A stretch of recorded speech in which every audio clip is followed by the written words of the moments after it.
Chers frères et sœurs, bonjour. L'année liturgique tire à sa fin. Dans quelques jours, nous célébrerons la fête du Christ, roi de l'univers, de qui chaque être humain reçoit la vie, le mouvement et l'être pour une mission. C'est précisément à cette mission que veut nous faire réfléchir la parabole de ce dimanche. En ce temps-là, Jésus disait à ses disciples cette parabole. C'est comme un homme qui partait en voyage. Il appela ses serviteurs et leur confia ses biens.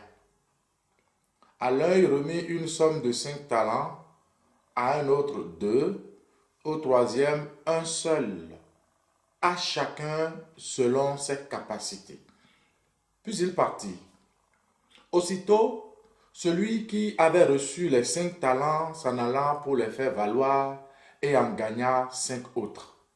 De même, celui qui avait reçu 2 talents en gagna 2 autres. Mais celui qui n'en avait reçu qu'un seul alla creuser la terre et cacha l'argent de son maître. Vous connaissez la suite de la parabole. Chers frères et sœurs, faire fructifier le ou les talents reçus, telle est la mission de chaque être. Ces talents ne sont pas d'abord des qualités. Dans la Bible, un talent, c'est une somme de 6000 deniers, l'équivalent de 20 à 30 années de salaire. Quand Jésus nous parle de 5 talents, puis 2, puis 1, il s'agit donc d'une somme considérable. C'est important quand même. C'est une manière de dire que Dieu nous confie tous ses biens. Il nous fait confiance pour les gérer et les faire fructifier. Nous pouvons nous identifier au personnage de la parabole.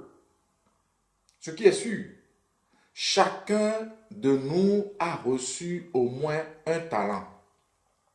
Et il est appelé à rendre compte de sa gestion au moment opportun. Le seul personnage de la parabole vraiment préoccupé du retour de son maître pour lui rendre compte, ce n'est pas celui qui est cité en exemple, mais plutôt celui qui, connaissant son maître, moissonnant là où il n'a pas semé et ramassant là où il n'a pas répandu le grain, n'attendait que son retour pour lui rendre son talent. À première vue, la faute de ce serviteur n'apparaît pas clairement, puisque la distribution de talents n'a pas été suivie de consignes.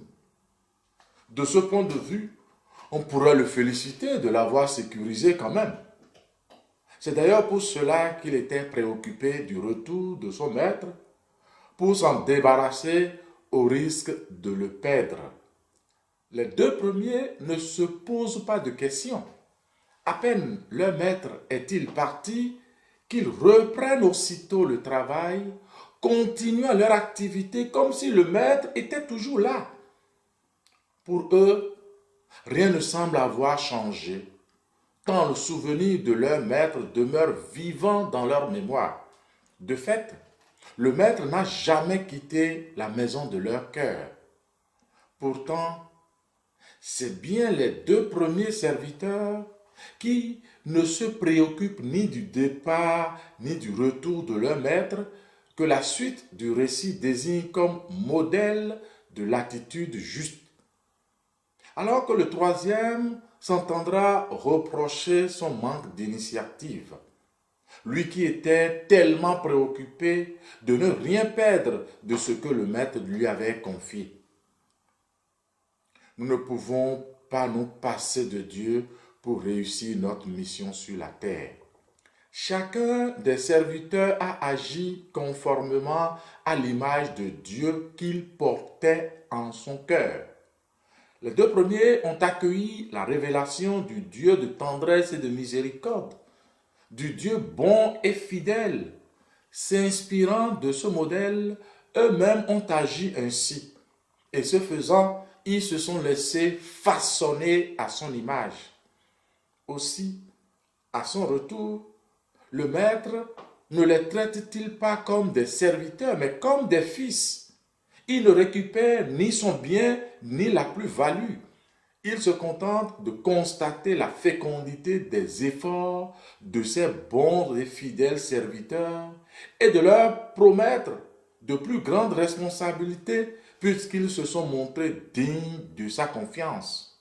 Bien plus, il les invite à entrer dans sa joie. Rien dans la parabole ne nous permet de dire que le maître avait moins de sympathie pour le troisième serviteur. Le fait qu'il ne se voit confier qu'un seul talent n'est pas un argument. Chacun a reçu selon ses capacités.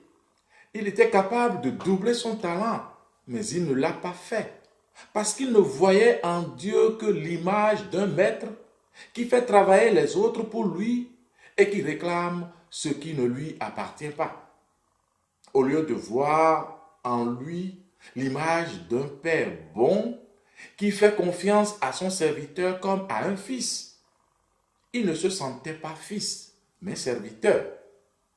Et le serviteur qui a fait fructifier 2 talents reçoit la même récompense que celui qui a doublé les 5 talents. Il est clair que les serviteurs ne sont pas jugés sur leur efficacité, mais sur leur fidélité. Or, le dernier serviteur n'a pas du tout la même attitude intérieure que ses collègues par rapport à son maître.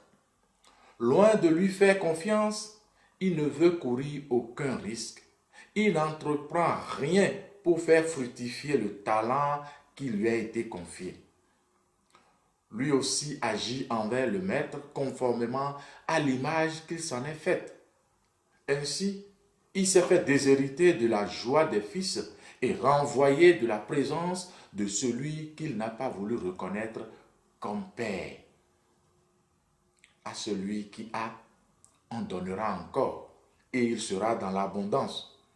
Mais celui qui n'a rien se fera enlever même ce qu'il a. Commentant ce passage, saint Grégoire dit: on donnera en effet à celui qui a, et il sera dans l'abondance.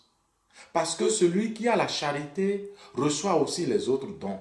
Mais celui qui n'a pas la charité perd même les dons qu'il paraissait avoir reçus. Aussi est-il nécessaire, mes frères, que vous veilliez à garder la charité en tout ce que vous faites. Et la vraie charité, c'est d'aimer son ami en Dieu et son ennemi à cause de Dieu. Fin de citation. Ils sont tous des trésors inestimables que Dieu nous confie à fructifier pour le royaume. Et c'est ainsi que nous pourrons entendre le Maître nous dire: très bien, serviteur bon et fidèle, tu as été fidèle pour peu de choses, je t'en confierai beaucoup. Maintenant, entre dans la joie de ton Seigneur.